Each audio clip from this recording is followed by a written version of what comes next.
Booting up system. Loading. Gabriel Valentine. Loading. Dan Brozo.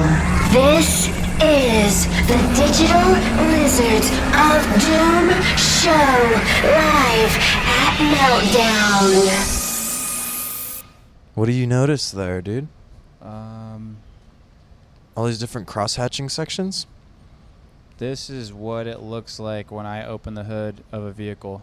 I don't even know where to begin. Yeah, dude. All I see is epicness. There's like 26 Glorkenspears down here and just like the rift aisle. Oh, yeah. Hey, guys. How's Look it at this going? piece of interesting, like, Jack Kirby did a bunch of, like, comics and stuff. He also did, like, some crazy abstract, like, modernist pieces. 1975. And we're just checking it out right now. It's very, reminds me of, like, Metropolis. That's tight, dude. That's real what it tight. is. Yeah, we're talking to the Exactly, curator Metropolis. of this exhibit today. Are we? Yeah, Promise? you booked him. 100%? Yeah. Are you talking about Charles Hatfield? Yeah. Oh, you sly son of a you gun. sly dog. Anyways. Yeah. Forgive us, folks. Forgive me. I don't know. I'm on like Okay. 2 hours of sleep right now Yeah. for the past 2 days. I just got I'm back tripping. from Eternal. I'm like Music tripping Fest, blazed right now. like 2 days ago. Eternal Music Fest. Oh yeah, you were in the desert. I was not sleeping. Yeah. We're a little frazzled. But Charles is going to make everything better because he's yeah. amazing. we're And about he's to like a interview him. professor.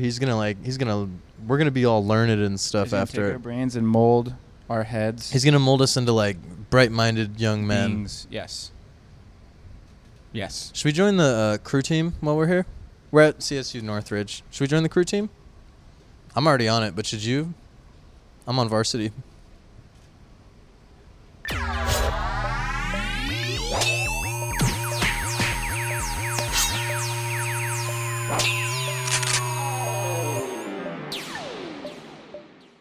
Comics, we're talking about them. Okay. Let's You talk go about first. comics. We're gonna spend some time with Charles today. Yeah. The guy who quality curated time. this gallery that we're sitting in. So Awesome dude. let's move through it today. Let's Dr. not dawdle. Dr. Goyle. I'm trying to get Who's there, Dr. man. Goyle?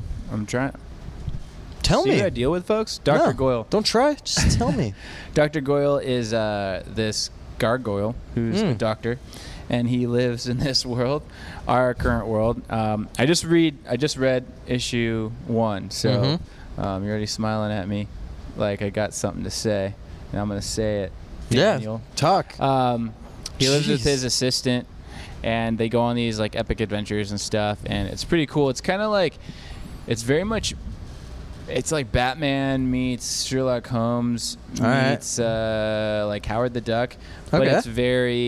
it's very comical. Like Okay. it's every episode so far that I read a few of the other ones, just kind of like skimmed through them, and they seem like mysteries. So in this one, it opens up with a chimp getting sent into space in 1963. Yeah. And something really bad happens, and it falls back to Earth, and Dr. Goyle and his assistant fly out there in their private jet. Oh, and it's very much like Johnny Quest. Nice. It's very Johnny Quest-ish and Scooby-Doo kind of I'm thing. down, it's dude. It's pretty good. real It's down. really funny. Totally appropriate for all ages. And yeah, it's made by Beyond Publishing, so it's another Beyond Publishing book. Tight. It's pretty rad. Oh yeah, sorry, you got Yeah. yours. We're working on university Wi-Fi right now, and I didn't sign in on my phone. The one I got today is called An Extra Man, and it's kind of Twilight Zone-y, I think is the main thing I would compare it to. It's made by a dude named Felix Kiner, and it's quite short. It's like short and sweet. It's almost like a poem in that sense. And it's basically about a doctor, and these two like mysterious men come in, and they tell him that he's like an extra man. Like the world it's already overcrowded, and there's not room for you. Like this whole life you led, you were like not supposed to live. Oh, and like weird. you gotta go, dude. And it's like him dealing with that, and like what goes through his mind. Well, that's and- kind of cool. Yeah, it's kind of like, it reminds me a little bit of like having to explain the explanation of those mysterious dudes is kind of like in the mannequin episode of Twilight Zone. Where they're like, hey, you're not actually alive, you're a mannequin, and this was your one day to like roam the world and like experience life, and now you have to become a mannequin again. She's like, no, this can't be. That's like the same thing. He's like, what? No, I'm not a mannequin. I'm not an extra man. Like, no, let me live. That's yeah, and bizarre. it's like, it's kind of, it's not as dark as it could be. I'd have but to it's- read that one first, then I'd have to go read Dr. Goyle, because I'd have to like end This one's my real day. short. You can read this in like a couple minutes. Oh, wow. Okay. Yeah.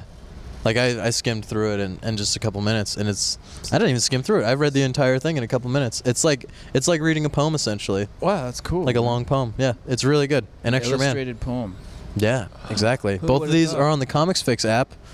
Right Go now. download it. Go download it. One day we'll have a referral code for you. We Yeah. keep saying that. And you can get the first like couple months or something. We'll figure out what we're yeah, gonna do. It's something like that. And we'll get you a deal of Gonna some keep sort. you hanging. Yeah. All right, let's talk to Charles Hatfield. Let's do it. Commander Echo's guest of honor.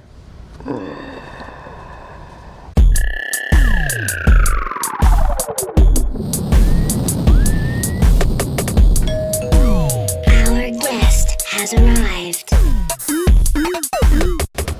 We are here with Charles Hatfield. Yes. So, am I pronouncing your name correctly? Yes, Hatfield. My Forward, so. my Very grandfather common words. my grandfather's grandfather was a cousin of the feuding Hatfields. Not a first cousin, but a lot of second a cousins, cousin. yeah. Joke. I was So- like, loading him up, and I was like, oh, I'm gonna make a Hatfield. I never met a McCoy I didn't like, so it's fine. It's fine. But So yeah, far, so good. How you doing today? I am doing very well. I'm surrounded by Jack Kirby art, and that makes me happy. Yeah, that's a smile maker Well, for you sure. put this together. as far Yes. as you understand, right? Correct? Yes, I did. I curated the show, Comic Book Apocalypse, with a great deal of help from the galleries team here at Cal State Northridge. And gallery director Jim Sweeters in particular. I began talking to him about 5 years ago about doing a comic show. Or actually, he said to me, let's do he said that to me almost as soon as we met. Let's do a comic show. And his design savvy and hands-on creativity has made a huge difference here. So I get to say that I curated the show with considerable help. But it's kind of a Cal State Northridge team effort. The idea was mine. That take sort of credit thing. where it's due, yeah, yeah. for about 2 or 3 years we've been working in a concerted way. It's turned out to be a pretty big thing for us to bite off. It's a pretty big thing for us to do here, So, yeah. Well, it shows, man. This is Yeah, this is freaking pretty- beautiful. Well, thank you. It's striking too. I Just think we got a Yeah. little bit lost too when we walked in. We're like, oh yeah, we still have to film our interview. yeah, we have Like, stuff we to got- do. we got a Dang little it. bit. Well, we really do want people to be sort of grabbed by the lapels or by the scruff of the neck and shaken a little bit, and that's Yeah. why we have, some large images, reproductions of Jack Kirby's work, and Yeah, this is the first thing you see when you walk in through those doors out there. yeah, we call this the splash page in comic book parlance because we really want to have that attention-getting thing that so many comics artists, Kirby especially, did with the opening pages. So we're just trying to grab people and rattle them a bit. The whole idea was to do screaming intensity here in the show, and which is interesting because comic artboards are small compared to a lot of work that gets shown in gallery and museum spaces.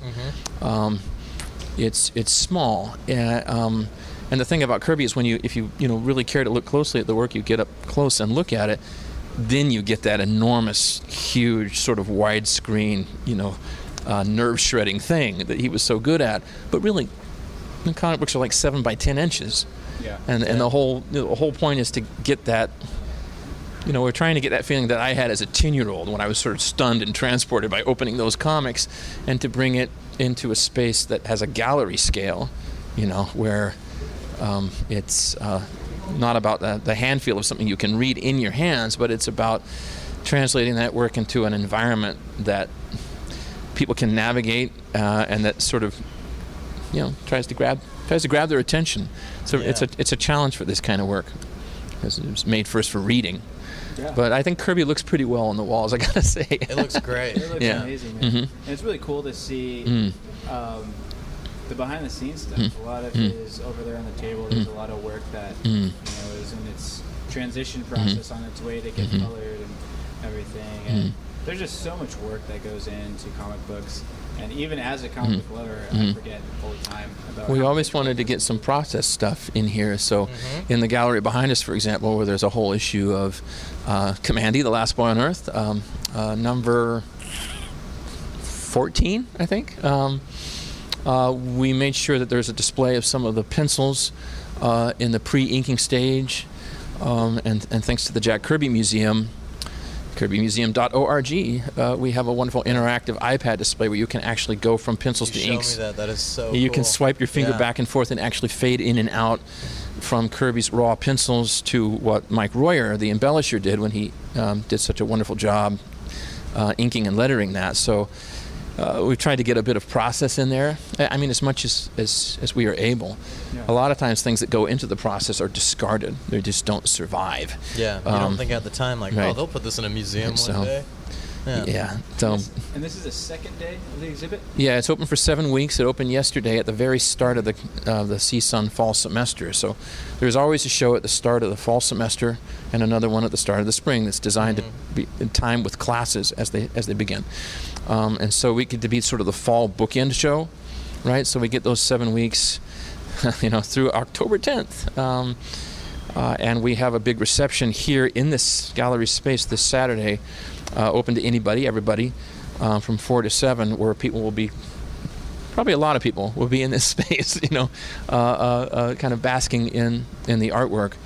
So these are CSUN traditions. You launch a show on the same Monday that classes start.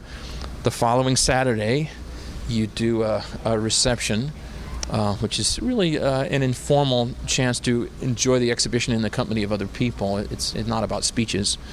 And then we follow with speeches and panels, gallery talks and other things in the days and weeks ahead. So, yeah. Has this gallery seen anything of this genre before? Is this the first time you guys have done like comic book art? Well, I got to admit that I was really neglecting the gallery during my first handful of years here at Cal State Northridge, and when I came here to the gallery and saw an incredible show of Robert Williams' work, when I met Jim that same night, and the conversation started that led to this. This was 5 years ago. I made up my mind I was not going to miss any more shows. Yeah. I was going to get myself over here because it's just an incredible resource, and Jim and his team do an incredible job. And of course, Robert Williams is known for his underground work, Coochie Cooch Comics, the Zap Comics. This show was primarily devoted to his enormous paintings as well as sculptural work that he'd made, especially for the show. But he does have comic book roots. This is the first dedicated show that consists almost completely of original comic art that the CSUN galleries have done. So you could say it's the first full-on comic book show. But we've had, some comic art in the galleries before. For example, the Valley Vista show, which was devoted to San Fernando Valley art over the last generation or two. A show that we did last school year. I shouldn't say we. I had no part in that other than thinking it was great. I take credit for stuff my school did too, and I think Damon Willick curated that show, and of course Jim was part of that too. There were some comics pages in there. For example, one of our drawing faculty here, Ken Jones, worked for Thrasher. Did Thrasher comics, things that were sort of skate punk themed. So there's been some underground and small press comics creativity represented in other shows that were full of other kinds of art also. But this is the first full-on comic show at Cal State Northridge ever. Wow. So, yeah. That's rad. Was it hard getting over? Was there like a bump, or was everyone just Was like the pretty much on dean board? like, no, you crazy kids can't do this? No, there was never a bump, and the reason is Jim. I mean, again, it was Jim who said that we should do a comic show. He's always looking for interested faculty, both in the art department and across campus to do stuff. And so without his invitation, I never would have even had the idea. And then for a couple of years, we had vague conversations going. And then my book about Jack Kirby, Hand of Fire, came out about 3 years ago. And at that point, I sort of stopped waffling and said, I have a book on Kirby that came out about 3 years ago. Hand of Fire, the comics art of Jack Kirby. I tried doing my research. Yeah. I didn't. Yeah. Man. It's an academic tome. Oh, okay. It's America's first academic tome on Jack Kirby, and That's awesome. and after that book came out, I couldn't find out. after that book came out, and then the book won an Eisner Award. Yay! Heck yeah. I stopped thinking about what kind of comic show we should do, and I said we should do a Kirby show. I just want to do a Kirby show, and Jim, to his credit, said yes. That sounded reluctant, sort of. No, it was more like, you tell me about it. Yeah. Jim says, I'll Sounds tell you about the gallery, and we'll work on the exhibitry together, and he'll introduce me to that world, without which I never could have gotten anywhere. And I'll show him these comics and this art that I've loved for most of my life, and that's how that started. So The gallery is supported by Arts, Media, and Communications, which is one of the 8 colleges that make up our campus. And so the dean's office there is always very supportive. And then again, I'm in another college. I'm an English prof, so I'm in the College of Humanities. And my dean, Dr. Elizabeth Say, was attentive and enthusiastic and engaged from the very first time I went to her and said, we have this scheme. We want to do something. So with the help of those offices and a few other sources, we've managed to scare up, funding and support. But there hasn't been that kind of resistance to a comic book show that we might have expected in the past. Yeah. And plus, for 10 years I've been teaching a comics and graphic novels course. It's always full. And I'm not even the only one teaching it anymore. We now have other faculty lining up to teach it. It's a successful course. And when you can point to that and say, look, we'll bring our students in here. Yeah. They're going to do stuff in here. They're going to see this in person. It's going to be a great teaching, opportunity. When you have the teaching op, that makes sense. It totally makes sense at a place like our university. So there's not been any resistance. There's maybe been me biting off more than I can chew. Yeah. But there's been only people who have only helped me along the way. That's really which has been great. Yeah. You mentioned when we were talking earlier before the show that you always seem to work Jack Kirby into your lessons and everything you do. Is that do you only teach courses on comic books? No, as a matter of fact, I teach in a lot of other areas. I just think of myself as I don't want to say a utility infielder, but there's a lot of things I can do. I teach courses in children's literature and occasionally in young adult literature. That's actually what caused my hire here 14 years ago. Adult literature. Yeah. I'm a big fan. No, I'm just kidding. Gabe. That's a wholly separate topic for a different kind of exhibition. I'm sorry. We're at a university right now, Gabriel. Hey, look, you can study that kind of stuff in a university. Yeah. No, you definitely can. But no, children's literature is one of the things I was hired to teach. We have a cultural studies class called Studies in Popular Culture that I've taught a lot of times as well. I teach courses in literature and film, which is basically an adaptation course. I teach a course sometimes called Literature and the Visual Arts, and you can bet that has comics in it, but it has other things too. It has visual poetry, it has billboards, it has things, right? So, I think the things that I teach most heavily are popular culture and books with pictures of various kinds. Yeah. I'm sort of known as a book with pictures guy in my department. Seems to be your jam, yeah. And the comics class, which has gone from a once-a-year offering to a 4 or 5 times a year offering. Awesome. Yeah, people are interested. I hated that in college when I was like, I want to take this class, but they only offer it like once every 27 years when like the moon shines the right way. Like I can when never the cicadas come out exactly in their generational when the locusts cycle, are mating, you'll be able to take that course. No, we've discovered that there's a lot of demand for it. It fulfills a lot of needs for students, and it's great to teach an English class that a lot of art students and cinema and TV students, mass communication and journalism students. Well, I feel like there's so take. much to learn from comics in general. Yeah, because it's at the intersection of everything. Yeah. Words, pictures, different kinds of art. History. Right. A lot of it revolves around history and what's Absolutely. going on. I got to say, I have colleagues in history, psychology, sociology, mass communications, religious studies, anthropology, philosophy. These are people at other universities who teach classes on comics and publish on comics. And I could name even more fields, but it's a very crossroads kind of. Absolutely. I mean, universities like to say that they want to do interdisciplinary stuff. Comics actually give us a chance to do that. And doing this show actually gives us a chance to do that, where I'm collaborating with, art department faculty, and I'm bringing my English department, English major sort of thinking into that, and I'm bringing my English class, which is full of not only English majors, some English majors, but also other students doing other things, whatever their jam is. Yeah. Some of those students might be comp sci or biology or nursing students, whatever they are, whatever their discipline is.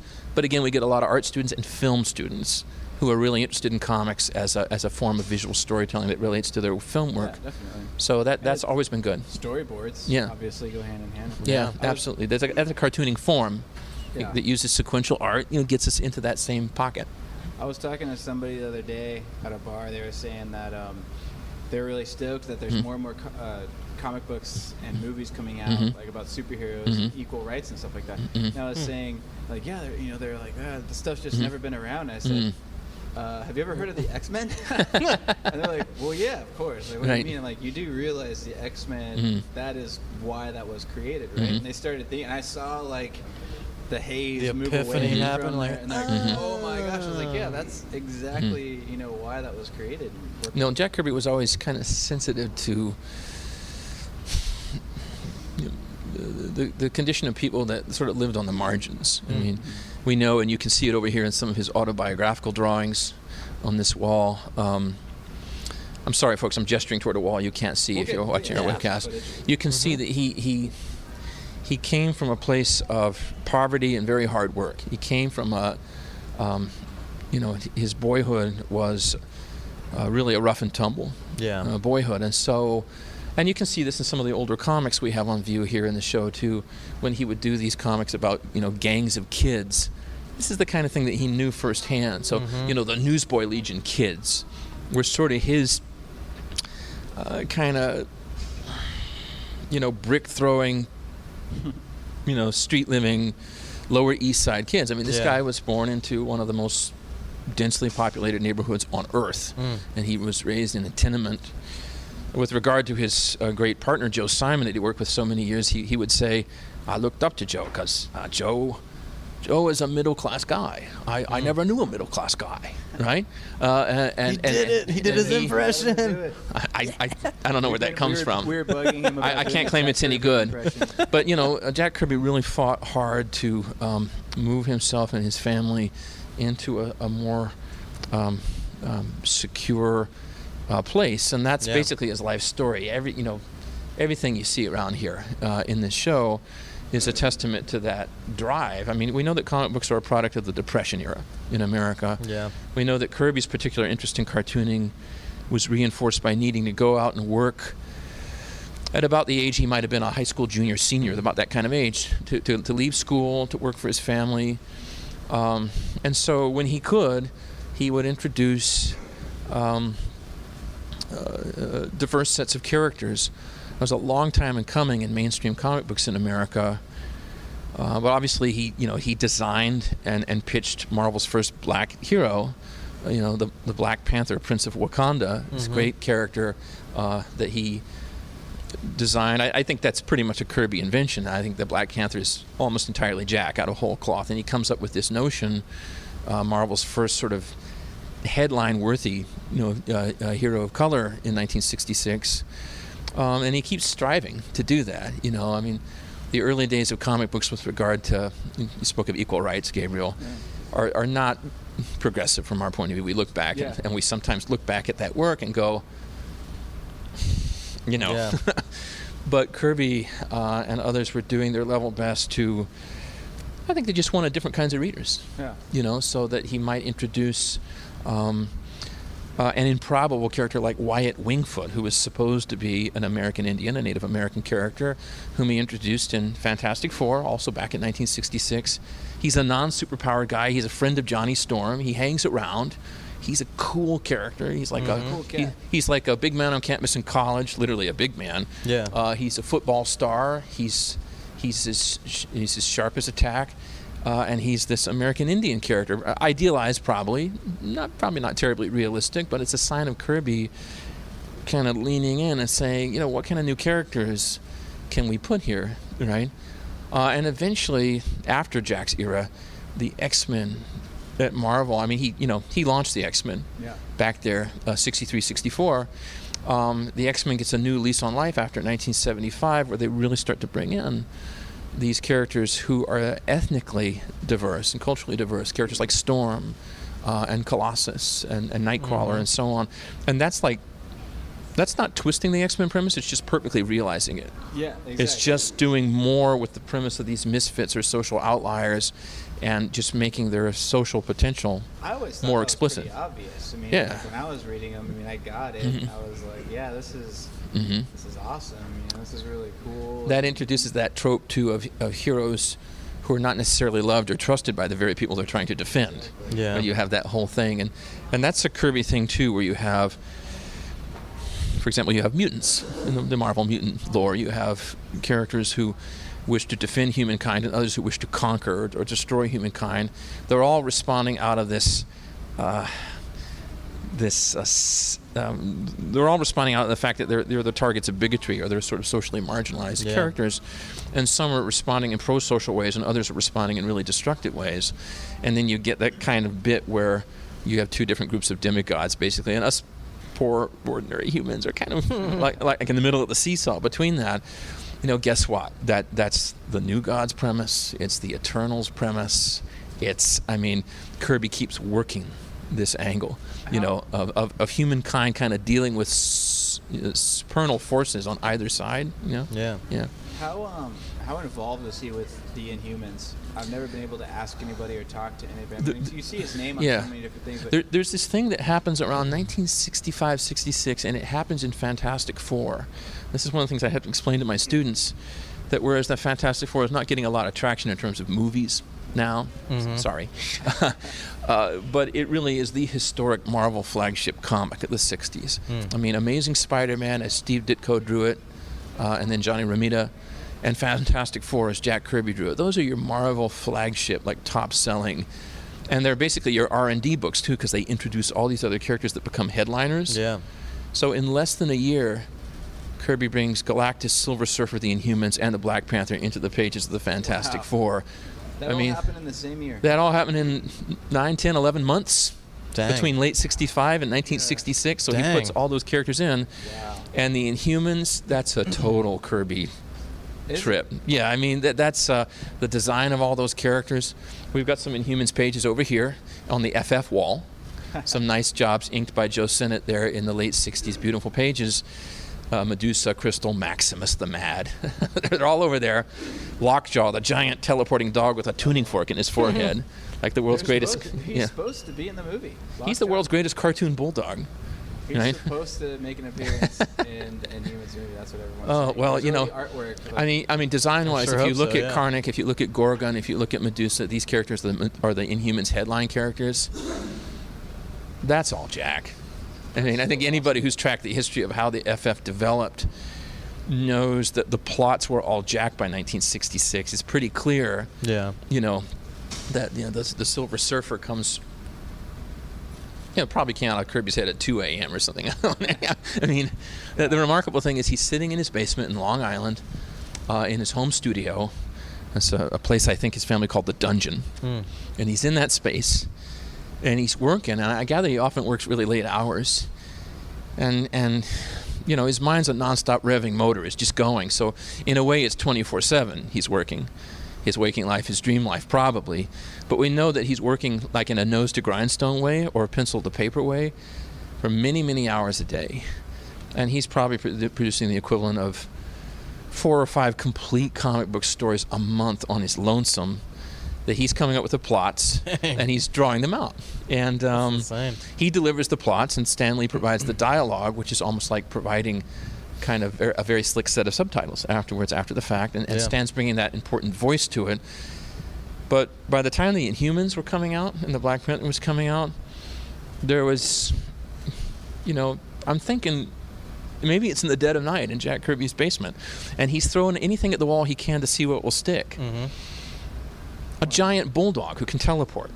He's like, MODOK, awesome. a guy who is all heads with spindly arms and legs. And guess what? It's stuck for more than 50 years. Yeah. It's stuck for more than 50 years. Awesome. He's kind of constantly on a tear. And so, the Inhumans have that same kind of royal family of new gods kind of feel, and that Thor sort of feel, a pantheon of different Guardians of the people. Galaxy almost. Yeah. Inhumans always reminded me very much Yeah. of Guardians of the Galaxy. Well, the interesting thing about Guardians, and that's kind of a non-Kirby property, even though he drew Groot first, the great giant tree man. He drew that first Groot story, which at the time had no relation to Guardians. The first Guardian story is by the late Gene Colan, may he rest in peace. And then we started seeing revivals of the Guardians in the 70s. By that time, Kirby was off somewhere else. It's funny, though, if you watch the Guardians of the Galaxy movie, and you look at Ronan the Accuser, who's a Kirby character. He's like a Fantastic Four villain initially. or you look at the screen at certain moments. There are just certain like screaming Kirby moments, Yeah. right? When I watched that movie in the theater and I was shouting out, Kirby, Kirby, even though the Guardians is not really a Kirby property, but all the Marvel cosmic stuff, Tesseract, Cosmic Cube, whatever you want to call it, that all Infinity Stone. that owes a lot, I mean, Jim Starlin in the 70s picked up on his Kirby stuff and saw Kirby's New Gods and Thor and stuff, and so Starlin brought in Thanos and eventually the Infinity Stones and those kind of things, which are a tribute, I think, in some ways to Jack. So you can trace that line. Basically, the whole idea is who gets superhero comics to think in a really big way, like in a ridiculously cosmic way, not just a universe but a multiverse way. Who gets them to think that way? Heck yeah. Jack Kirby, basically. Who kind of blows them up to a giant scale till they almost become unwieldy and crazy operatic, super cosmic. It's a Kirby thing. Well, I always gave credit to Stan Lee and Jack Kirby, just I guess out of I don't know, just kind of growing up and seeing their names everywhere. I guess I kind of forgot. But I'm sure you've heard about this controversy now that's coming out with the Batman with Kane. Bob Kane. Kane, and what was the man whose his family is claiming that he actually... Bill Finger was a writer and a friend and collaborator of Bob Kane's, who, as far as we know, I mean, the record shows he came up with things like the Batcave, the utility belt, the sort of bat look of the costume. That's what I mean. He came up with a lot of aspects that Kane didn't, but Bob Kane was very smart and had good counsel. And he had in terms of legal and contractual. And the Kane did come up with that property, but we know, I mean, this shouldn't be controversial at this point. It's sort of an open secret, but it's not really a secret. We know that Bill Finger came up with a lot of these things, including aspects of the mythos, like contributing to Robin, to the great villains, to the Batcave, the Bat Signal. These elements which are so graphic and show up in the movies and TV series and in the games and so on, as well as the comics. Is that where like kind of the hatred is coming from? Is that he came, because a lot of the articles I've read, I don't know if I'm sure there's plenty out there, but a lot of the articles I have read have been pretty blatantly anti Bob Kane, I guess, if you want to say that. So. Well, the distribution of credit in old comic books is almost always an aggravated issue. I mean, that's a very difficult issue. For one thing, leaving aside artists like Bob Kane or writers and editors like Stan Lee, you have to look to the people who owned and operated those companies, who also set the conditions for work. Martin Goodman, who founded what we now know as Marvel Comics and owned that company for decades and essentially was Stan Lee's boss. I mean, Martin Goodman was where the buck stopped. Or in the case of National Allied, later Detective Comics, or DC as we now know it, the Batman, Superman, Wonder Woman people, the team of Harry Donenfeld and Jack Leibowitz. Fans tend to notice those names less. Like, fans may remember when Jim Shooter was the editor-in-chief at Marvel for so many years during the first Secret Wars era and all of that. But they may not remember that for a long time during that period, James Galton was the president of Marvel, but was not involved with creatives to the same extent. Interesting. So all of that goes on behind the scenes unless you're reading the fine print. We know that a lot of people were essentially robbed, of their ideas or creations, as eventually happened to Jerry Siegel and Joe Shuster, a Superman fan. We know that Bob Kane too was a little too savvy to allow that to happen to him, but unfortunately his collaborator Bill Finger was not in that spotlight. There was kind of a bright spotlight on Bob Kane, and right at the edge of that spotlight there's Bill Finger. There's also, the great Jerry Robinson, one of Kane's assistants, who came up with the Joker, designed that character. So where's that line for robbery, though, is something that interests me, because what's the difference of, you're sitting around the table with a bunch of your friends, and you tell them, hey, I'm working on this story, I got this guy, and I think he's going to be silver, and then I want him to be like kind of soaring through the air. And be kind Somebody's cool. like, make him a surfer. Make him a surfer, man. Yeah. And you're like, oh, right on. And then That's a really cool Silver idea. Surfer blows up, and then that person was like, hey, man, I came up with that character. Well, first of all, I don't think that people could have known generations Go back ago. to your accounting job, Ron. People couldn't have known that the characters would survive and blossom beyond comic books and beyond comic strips into film, television, gaming, toys, and all kinds of ancillary merchandising. They couldn't have known that. And often these people were driven. I mean, basically, Kirby sprinted from deadline to deadline all his life. So, what he's doing is he's running a marathon at a sprinter's pace, if you can imagine that. Yeah. Right? You don't run a marathon at a sprinter's pace, but when you're Jack Kirby, you do. And so, sometimes, the work and feeding your family are foremost on your minds, and then only later do the implications become clear when the windfall, right? We know back in 1941, Joe Simon and Jack Kirby launched Captain America Comics for what we now call Marvel. So Jack Kirby was the first artist to draw Captain America, and we know too that Simon and Kirby believed that they were going to get financial participation in the success of the character. Captain America Comics was selling, north of 1 million copies, even within its first year. It was an enormous hit. In large measure because of the style that Kirby and his partner Simon brought to it. And even though Kirby was only in his 20s at that point, already people were looking up to him and emulating him and imitating him in the industry. And they believed that they were owed a share of profits and that Martin Goodman, the publisher of Captain America Comics, had indeed promised that. They did not get that. And they were angered by that. This is 1941. This is more than 70 years ago, right? So this is an old story. So Simon and Kirby start working up pitches or properties for another publisher, DC, right? They start moonlighting. I mean, they're the whole show at Timely at that time, as it was known, or what we call Marvel Comics now. I mean, Joe Simon's the line editor for Martin Goodman's line of comics that we now think of as the Marvel line, but he's taken out work on the side. Like he and Jack Kirby are renting a hotel room or an office space or something nearby, and they're literally moonlighting through their lunches and evenings because they're not getting what it was that they, were led to expect that they were going to get in terms of having some sense of equity and participation in the character's success. When Martin Goodman finds this out, Simon and Kirby are summarily fired from the thing that they created. They're fired from Captain America, right? That's in 1942, so... they're 42 or late in 41. So there's no goodwill between them and the Marvel guys. And Kirby doesn't come back to work at Marvel again until the late mid-50s because he needs the work, right, at that point. It wasn't always the case that artists went into this blithely saying, well, the publisher will retain the rights and we'll surrender all of our participation financially. In fact, there were a lot of cases where people would have wanted more, expected more, or agitated for more, and they didn't receive it. Like Jack Kirby in the late 60s, when Marvel was sold to a new owner, was trying to get a contract. And they wouldn't give him a contract. Stan Lee received a contract, which was a sign of stability, a guarantee of stability.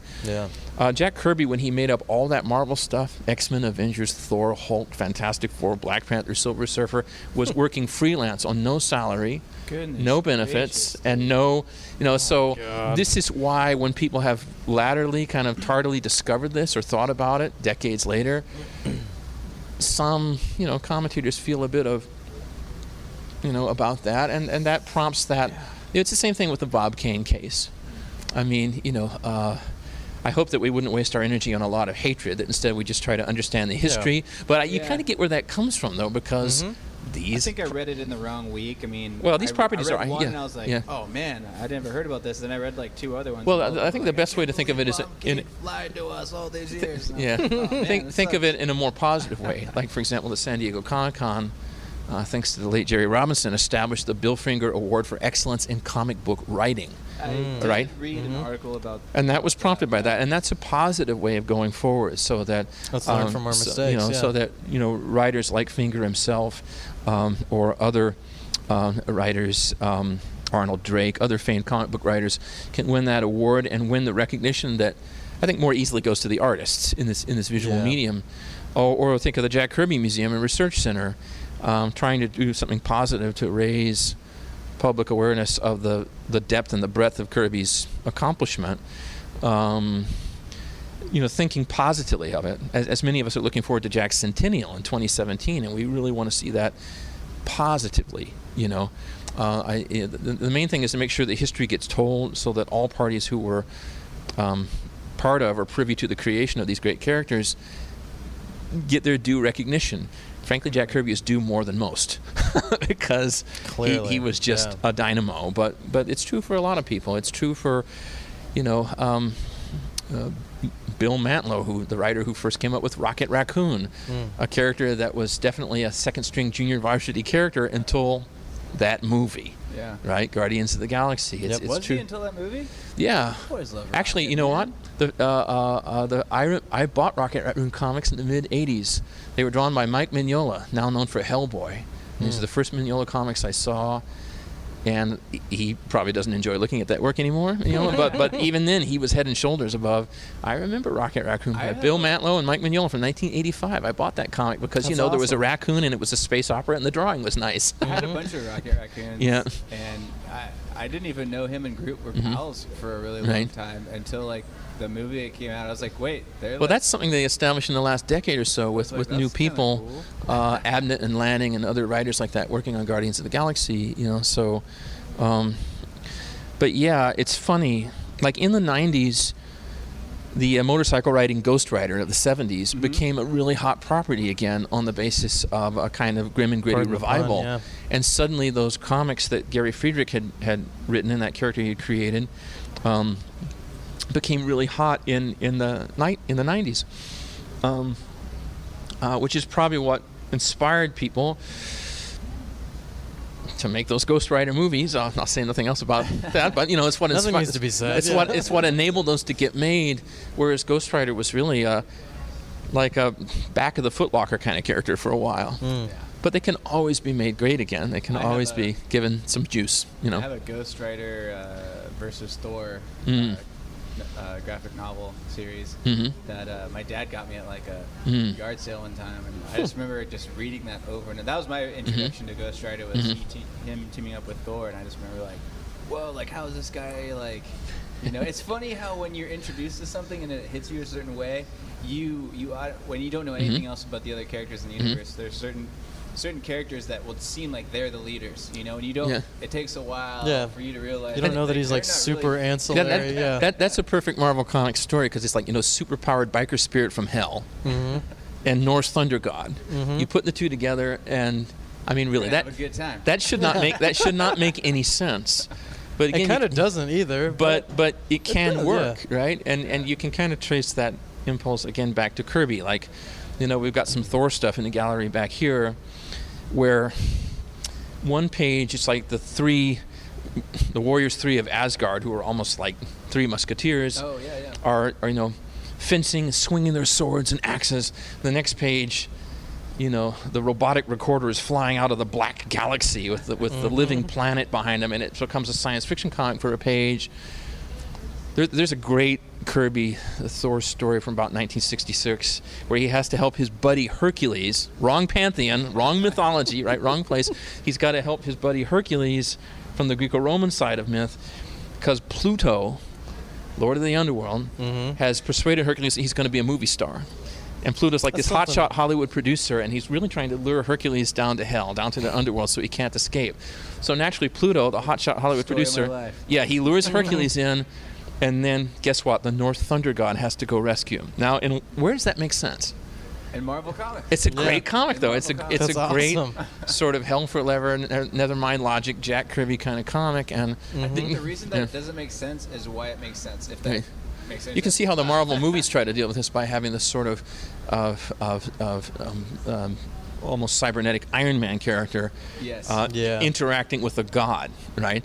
And we know. One-liners. That's how you have Right. it make sense. Yeah, we're dealing with mixed genres there in the same way that with Batman we're dealing with an urban vigilante, a type that has 19th or early 20th century roots, and with Superman we're dealing with, Siegel and Schuster read a lot of science fiction. Superman's a science fiction character. He's sort of an Edgar Rice Burroughs kind of character. Yeah. They don't belong together, but in the Justice League, they're together, and the writers and artists find ways to spin that. They find ways to work with that. Okay, so there's an Amazon, a guy with a cosmic power ring, there's a super-powered orphan from Krypton, and then there's this guy in like a Kevlar batsuit who's really smart. How do these things... Then there's a guy that can talk to fish. Right, how do these things belong together? But both the craziness of it and the beauty of it is that, you can do that. Because people want to know. Right. I mean, Yeah. it's almost like starting a joke. You know, who starts a joke like, oh, so Aquaman, Batman, and Superman walk into a bar? Who's gonna not let you finish that joke? You want to know. I mean, it doesn't make any sense, but at the same So time, this Sea King, this cosmic cop, and this urban vigilante walk into a bar. You know, you can play that game with Jack Kirby and Marvel Comics all day long, where there's a whole... That's the thing about superheroes. They're sort of a mega genre. They suck in everything. Yeah. So like Jack Kirby and Stan Lee's, the work of their era, Marvel Comics like the Fantastic Four, sucks in all the tropes of romance comics. The thing to remember about Kirby is that he launched romance comics in 1947. He's the first person known to draw those. By the end of the 40s, that's 1/4 of the comic book market, right? And for a decade, Kirby draws more romance pages than in any other genre. In fact, of all his other genres combined. So he's drawing stuff for young romance and young love and all that. People often tend to forget that because it's not a popular genre now, right? But look at the Fantastic Four. Look at the courtship of, you know, Reed and Sue. Look at Sue pining for Prince Namor, the Submariner. Look at Johnny with his love for Crystal, the girl he can't have because she's an Inhuman. You know, look at Ben Grimm, you know, the kind of tragic monster hero, and his wonderfully sympathetic girlfriend Alicia. Look at all the pathos, you know, the sentimentality. I mean, that comes straight out of the romance comics era. Superheroes absorb everything: detective stories, science fiction stories, romance. They absorb all of that, and that's part of the key to their longevity, I think, as a genre. So, you know, like in a way, you know, the Amazing like Spider-Man or Spider-Man 2, those movies, they're date movies, right? Yeah. Absolutely. I mean, and they may be other things too, but they're date movies. Yeah. So there's that. So yeah, it's every genre, right? Really cool. Yeah. Twitter questions? Want to get to some Twitter questions? Yeah, let's do it. Twitter questions. Let's do those. Yay. I am ready. Okay. You haven't peeked at these yet, have you? I know nothing. Some of our... Okay, good. I know nothing. I like that. You don't say. I know nothing. Okay, so first question is from @Yusuf Ozkan. Ozkan. Have you ever attempted anything like this before? Is this your first exhibit? And Jack Kirby has got to be a pretty hefty task. Yeah. No, I've never attempted anything like this before. I'm an English prof. You know, Yeah. this is my First of first all, time. nice job. Yeah. Incredible. Thank you very much. Yeah, It's been a you delight killed it. to do, and a real learning experience. I mean, you know, that learning curve is steep. In fact, that learning curve is almost vertical. I mean, it's steep. You know, it's You just got to jump off. well, you know, in a way, it was a little crazy for the gallery to undertake Kirby for its first, you know, full-on comic show, and a little crazy for me to propose it because I don't have that kind of experience. I'm used to doing my monastic thing, like I sit and I write a book about Kirby. I teach. That's not monastic. That keeps it real. That's public. But this is totally different. Trying to create an environment that's fun for people to be in. I mean, physically to be in. That's different. So no, I've never done anything like this before. And Jack Kirby, you know, he's a sought-after artist. His iconic works are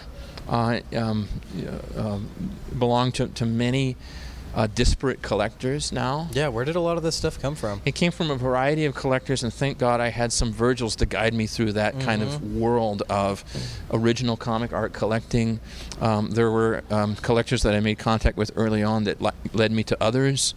And my colleague Ben Saunders from the University of Oregon, who's worked on the exhibit catalog with me, has curated several comic art shows in Oregon, and was always there to commiserate or give me some advice or help me connect with another collector. There's more than a dozen lenders that are represented in this show. Cool. Some loaned vintage comic books dating back into the 40s. Most loaned original art, and a variety of those things. The Kirby Museum was very helpful in that regard too. Tom Kraft of the Jack Kirby Museum was an early help, and Rand Hoppy of the Kirby Museum. So those guys really leaned in to help. So yeah, it's a first-time effort, and it's a little nuts, and I would do it again in a heartbeat, man. Awesome. And people are loving it, just looking around, seeing people like just intrigued and smiling, and yeah, it's beautiful. Thank you. All right, next one is from @Curseborn Saga. Love those guys. Do you like the current direction the Marvel movies have been going? And is there a specific character you would like to have see a movie made for that isn't in the works yet? Well, I will tell you that I boycotted Marvel product for about 3 years while the Kirby versus Marvel litigation was going on. Product Being new comics, new movies. I didn't go to the movie theaters to see movies. You basically had to have your eyes closed, though, because so there was Marvel stuff everywhere. Yeah, that's true. That's true. It's ever present in the culture. Yeah. And when the Kirby estate reached a settlement with Marvel Entertainment on terms that they were happy with, I began, taking in those movies. Well, I have to qualify that. I was an Eisner judge several years ago. And when you're an Eisner judge, you are you must, you must read all these comics. I read tons of Marvel comics as an Eisner judge. I was not I did not have them at home, but I read tons of those as a judge. Eisner judge? Yeah, I was an Eisner judge back in. Jackie Estrada? Yeah, I do. I know Jackie very well. Jackie's also been a help with this exhibition, as a matter of fact. So during that period, all my Marvel stuff was loaners, and I had caught up with some of the movies after the fact, and my son Nick loaned me some, that had been out for a couple of years. So I had. What 3 years was it? Sorry, it was about 3 years that coincided with the release of the first Captain America and Thor films. Okay. And so on. So I was not seeing those because I was just so frustrated. I would think my enjoyment of these movies and comics is going to be mitigated by my frustration over this case, and I need to tell people that, not to kill their joy, but it's just something I need to do because I felt so very strongly on behalf of the sort of Kirby legacy. Since then, it's been a pleasure to catch up with some of those. I think some of the movies are crackerjack movies. Others are, right? I do, the Cap films I think are interesting. I watched First Avenger actually for the first time not so very long ago, even in the process of working on this exhibition. Yeah. And I recognized a lot of things in it that meant a great deal to me as a comics fan. Yeah. And I realized that those were gifts to me and people like me. And I felt like they'd done, a very good job of taking a complex set of, decades worth of ideas and notions that have all, like a property like Cap is like a magnet, and then there are all these iron filings from 50, 60, 70 years that stick to it. There are so many Easter eggs in the first event. And they really have to, look out for that. So, frankly, I'm more interested in the comics because I'm more interested in the graphic touch of Jack Kirby, and I'm interested in his attempt to make that very intimate form of the comic book as spectacular and as enveloping or transporting as it can be. But that said, I think it would be delightful to see, an Inhumans or Eternals-based film that really responded to Kirby's designs and translated them into movie terms. Do you think that's something that can be done? There's an Eternals Easter egg moment in Guardians of the Galaxy. I mean, there's definitely a moment where Kirby's late mid-'70s design work pops up on screen. It's like, oh man, okay, there's that. What moment is that? It's a moment when they're explaining the Infinity Stones, and you see an enormous celestial, a gigantic humanoid figure towering over other people, and that's straight out of the Eternals. It's a moment that it's one of those Easter egg moments that you spoke of. I think that Warner Animation, through the Superman the Animated Series and also through some of the Justice League stuff, has shown a lot of respect and love for Kirby's 70s work by sort of picking and choosing among those things to bring in characters like Darkseid, right? Sort of marquee characters from Kirby's New Gods and related comics. And so in animation, they've been able to do some really nice things with those. I'm in a strange position. I kind of think if you literally tried to sort of transpose a Kirby comic to screen without adaptation, the results will probably be bewildering to most people and maybe not very successful as a film. You do have to think. You have to think of it in terms of the affordances and limitations, pluses and limits of particular media, and you have to think that. I mean, movies can do the imagery now, but what a blockbuster movie can't do, maybe they can do it with Agents of S.H.I.E.L.D. or a TV show like that, but what a blockbuster movie can't do is serial pacing, like 20 pages every 4 to 5 weeks kind of pacing. And this is why the superhero movies often alter the origins of characters to come up with more inflated stories that will float a 2.5-hour blockbuster. So you have this change in You're throwing scale six of and them rhythm. in there at one time, Right, and it's you know. goodness I think that a Kirby-based cable TV show that was finite, the way Breaking Bad was finite, the way The Sopranos was finite, Yeah. but also as expensive as all get out. that might be fun. It'd have to be an HBO Jack Yeah, Kirby, like an but HBO Marvel mostly you want to see people show. respond to the design conceits of Kirby, as they were doing to some extent with the Avengers and Thor films. But I do think, even in films as smart as the Avengers, Joss Whedon and company, very smart on those. It's a struggle to fit all those characters in 2.5 hours. I mean, there's a lot going You feel down. it in Ultron, right? for sure. Oh, Like, my yeah. goodness. Well, I got to tell you, That's when like the my Vision main showed complaint up, I about was, that. and I'm thinking like, Roy Thomas, John Buscema kind of comics. I'm totally loving that, but I think at that moment, some of the other people in the theater with me began to check out because it's like, there's another super guy. I don't Yeah. understand what's happening here. I was But- watching it on my computer and I moved my mouse to see how much was left in the movie at that point. I was like, oh, that's not very much time to Yeah, get into they've this. just created I life. want to get into this. And this yeah. red-skinned, android figure has just emerged, and Yeah. he's like another god. And then he picks up Thor's hammer, which I He's thought like, was "Here." awesome. Yeah. yeah. So they do interesting things with those because they know the material. You want to know my favorite part? Yeah. I'm just gonna sidetrack. I'm sorry. I can't help it. Go for it. But in Avengers: Age of Ultron, Mhm. I loved it. I actually liked it better than the first one. I know Mhm. everyone says I'm crazy. I liked it better than the first Avengers. Don't blame you, Anyways, yeah. But my favorite part of that Mhm. whole entire film is when Mhm. the Vision is carrying the Scarlet Witch, and she gives him that look. Mm-hmm. It's like probably 2 seconds, and she just looks at him, and kind of wrapping back to what we were talking about of having those romance moments in comics. Well, because you're a fan, you know that look is a prophecy. but yeah, The that's audience what I going mean. to see that film that's not familiar with the source comics doesn't know But that they- moment's but a the fact prophecy, that right? they had the whatever to put that in there just made me get Yeah. like, oh man. That Well, was- and I don't know why. It's just- Even there's if a they don't do satisfaction. anything There's a with it, yeah. satisfaction similar to if you watch a really good film based on a Shakespeare play, based on a 400-year-old work like that. If you see something like Kenneth Branagh as Henry V, and you know that the filmmaker understands that stage and screen are different, and you know that they've thought about the history of how these things were originally performed, and you know that they've also thought about how to make them into movies and to give them their movie moments. And when you see somebody who loves Shakespeare and loves movies equally, like I dare say Kenneth Branagh does, and he does something smart like that, you realize that there's, if you've taught some Shakespeare, as I've done every once in a great while, you realize there's some moments there that are really sweet for you, right? It's also a good movie. It's a movie, and so, and I think in a way, this is all about references among different texts. So for people who read the late 60s, early 70s comics that established Vision as a character, and they see that worked out in the movies in some interesting way, you can buy a lot of love that way with an audience, I think, if the audience is into the property. The question is whether the audience that hasn't really vacuumed up those comics from an early age is going to the constant dig that. balance. Yeah. So, So hard. All right, next one is from @MaviFeels26. Mhm. I'm so curious to come see the exhibit and see what wonders are available for viewing, but how hard was it for you to decide what to show and what not to show? well, we probably ended up with too much.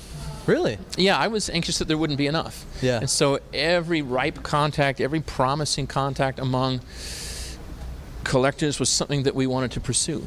Eventually we got to a point where we simply couldn't. Eventually we got to a point where there were notions. There were things I really wanted from the very first to be part of the show that are not here. I'm not only talking about works of Kirby that we were not able to get, that people were not able to loan, but also installations and design things for the show. There's just only so much. I mean, this is a 3,000 square foot gallery. There's like 300 linear wall feet here. There's enough to get 100 plus pieces of Kirby here, but even so, that's a bottomless well. Kirby is a bottomless well. I mean, and late in the game, we would get some offers for other things that pertain to Jack or that showed aspects of his work that we were not able to take on, because you have to give people a space that they can make sense of. Not an attic space crammed with every single square inch is crammed with Jack's work, but a space where the works are each given their little aura, their zone, their place. And as it is, we have a lot. We have more than we initially anticipated. So we worked hard to fill some of these galleries with dozens of works. So it's not that it was hard choosing, it's that initially knowing who would be available to lend and what kind of works they had was a question. And then when the dust clears and you start to see the scope of what people have agreed to, you realize, oh, we have scores of works here that are promised that would all look good.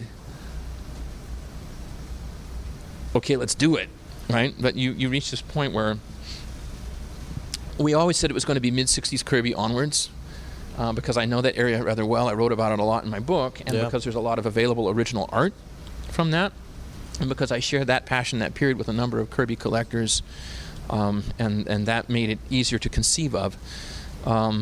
But you know, we know that we have a large gallery, but we have a finite space. We just, you know, so we had to pick a period that would be our main concentration, even though, as I told you earlier, I mean, there are pages from, you know, 1943 and 1954 and stuff like that in this show. But you picked the era that resonates probably most with people that are going to be have this readily available to them too. Like college students are familiar with a lot of the content here. I'm super interested in the transition from late 60s Kirby at Marvel under Stan Lee's editorship, being inked by people like Joe Sinnott and Frank Giacoia, Vince Colletta, to what happens when Kirby sort of puts his foot down in the early 70s at DC and insists that everything, say, edited, written, and drawn by Jack Kirby, and the aesthetic sort of goes into overdrive. Kirby's style, which is already out there, sort of metastasizes at that point. And I was really interested in us kind of hunkering down in that space between like 68, 69, 70, 71, 72, that new God space, that space that introduces one of my favorite books, Commandy, The Last Boy on Earth, which, you know, for my 10-year-old, that will always be the ultimate comic, right?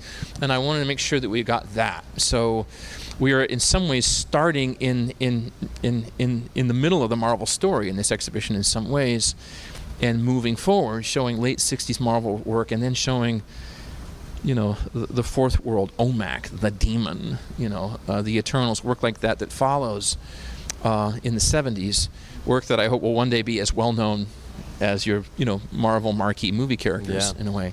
So I hope that addresses the question. But and then some, yeah. All right, last one is from @friendofyou_17. In your own opinion, what would be the number one thing you would want somebody to know about Jack Kirby if they had no idea of who he was? That's a good wrapping it up question. Yeah. That is a great question. It's actually very hard to answer, but I would say I would want people to come in, well, however they came in, with whatever level of knowledge. I want them to leave knowing that this was a very generous and you know, a very generous artist, a non-stop artist and storyteller whose work was generative, that it caused a lot of other things to happen. I want them to see the designs and visions of Kirby as something that they might recognize from a movie or from a video game, and understand that visual language that Jack Kirby taught other comic book artists to use is, you know, it starts with one very hardworking man and some boards and a pencil. And I'd want people to know that he's one of the, you know, sort of premier visual storytellers and kind of graphic artists in America of the 20th century. I think he is one of the premier graphic artists and graphic storytellers of certainly the mid to late 20th century. He, you know, there's a reason why people go back to the Kirby well. There's a reason why artists and filmmakers, writers and directors, as well as fans and collectors, go back to that, because you can almost see the heat waves rising off of these boards. I mean, the heat of a kind of deadline-driven inspiration The fervor is of it, there. And it's funny, this is in some ways, most of it completely commercial work in a formula that was already well established, you know, like the superhero or science fiction comics. Yeah. But on the other hand, I see and feel a lot of Kirby in these boards, in these originals, and in these works.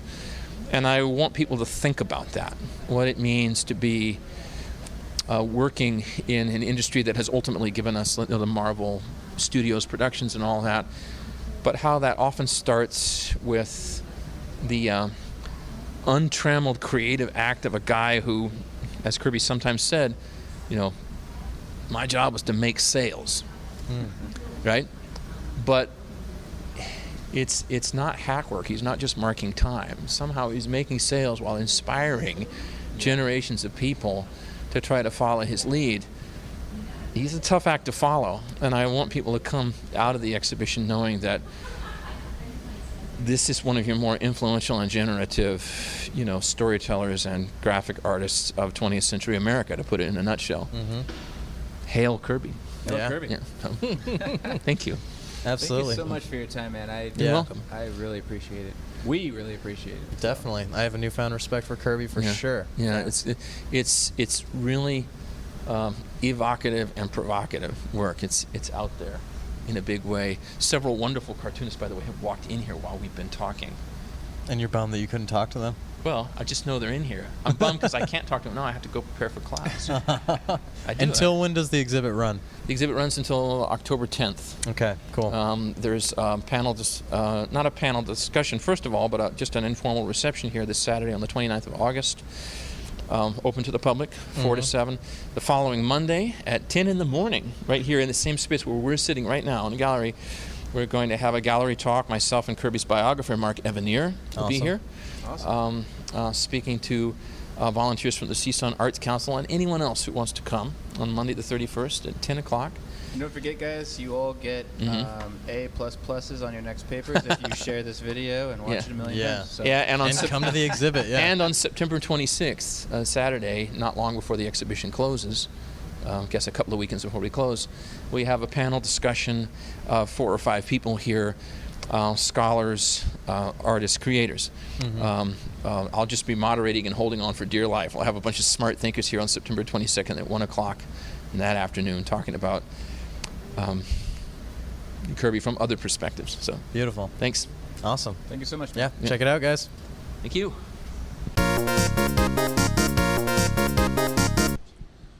Yeah, that was the D-Lod show.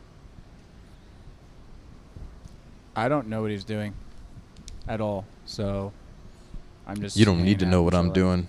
doing. Thank you guys so much for watching. I apologize for my co-host Dan Brozo. He is Freaking a little awesome. bit of a weirdo. Anyways, thank you guys so much for watching our show. Thank you so much, hurt my knee. ComicsFix app. Ow. Thank you so much, Villainous Slayer. My knee popped. Did you hear Thank that? you so much. That hurt. I'm never doing that Meltdown again. Comics and Collectibles.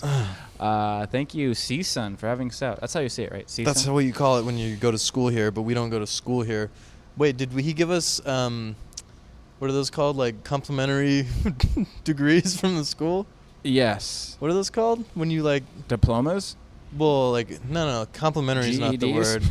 It's like when like somebody like, oh, James Franco gets this degree from like Columbia because he like took a class here Thank once. you guys so much for watching our Alright. show. Yeah, sorry, guys. Have a great day, and we love you. Share the show, watch the show, comment. Tell your friends if you Let Dan if you know don't. what he's doing wrong. So we Listen to can make it Battlecast, better. my podcast. Listen to Battlecast. Listen to his band too. D-Lod show, or I was about to say Battlecast show, but I meant to say D-Lod band.